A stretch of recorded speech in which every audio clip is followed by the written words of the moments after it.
বৈরী আবহাওয়া। তার মাঝেই প্রকৌশলীদের সজাগ দৃষ্টি পিলারের গাঁথনির দিকে। স্রোতের সাথে মিলিয়ে চলছে নদী শাসনের হিসাব নিকাশও। সব মিলিয়ে পদ্মা সেতুর কারিগরদের ব্যস্ততা এখন 24 ঘন্টা। এই মেগা প্রকল্পে নিজেদের সঁপে দিয়েছেন কয়েকশো দেশীয় প্রকৌশলী। 6টি প্যাকেজের আওতায় তাদের দায়িত্ব বুঝিয়ে দিয়েছে সেতু বিভাগ। অনেকেই সদ্য পেরিয়েছেন বিশ্ববিদ্যালয়ের গণ্ডি। ভালো ক্যারিয়ার গড়তে পরিবার ছেড়ে ঠাঁই নিয়েছেন পদ্মা নদীর পাড়ে।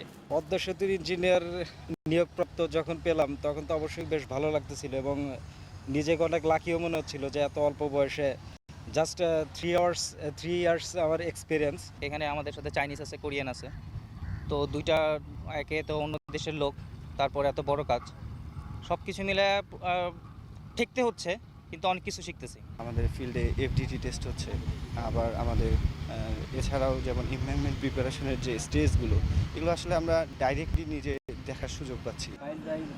অভিজ্ঞতার পাল্লা ভারী হচ্ছে প্রবীণদেরও। এমন উদ্যোগের অংশ হতে পেরে নিজেদের ভাগ্যবান বলছেন তারা।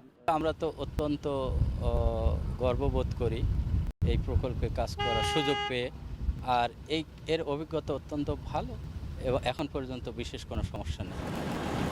আগামীতে আরও অনেক মেগা স্ট্রাকচার তৈরি হবে বাংলাদেশে। এজন্য পদ্মা সেতুর প্রকৌশলীদের এখন থেকেই প্রশিক্ষণ দেওয়ার তাগিদ বিশ্লেষকদের।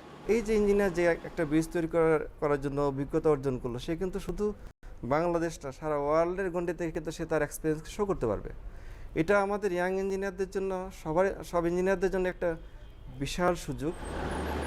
পালা করে মূল সেতু নির্মাণে কাজ করছেন চীনা প্রকৌশলীরাও। নদী শাসনের কাজ শুরু হলে পদ্মা পারে তাদের আনাগোনা আরও বাড়বে। শুধুমাত্র পদ্মা সেতু প্রকল্প দিয়েই অভিজ্ঞতার শেষ নয়, বরং এমন মেগা উদ্যোগে নিজেদেরকে যুক্ত করে বারবার কারিগরি দক্ষতা ঝালাই করে নিচ্ছেন স্থানীয় প্রকৌশলীরা। তারা বলছেন বাংলাদেশে আগামীতে এমন প্রকল্প এলে সামাল দেবেন তারাই। প্রয়োজন হবে না বিদেশি প্রকৌশলীদের উপর আর কোনো ধরনের নির্ভরতার। তৌহিদ হোসেন, যমুনা নিউজ, মাওয়া।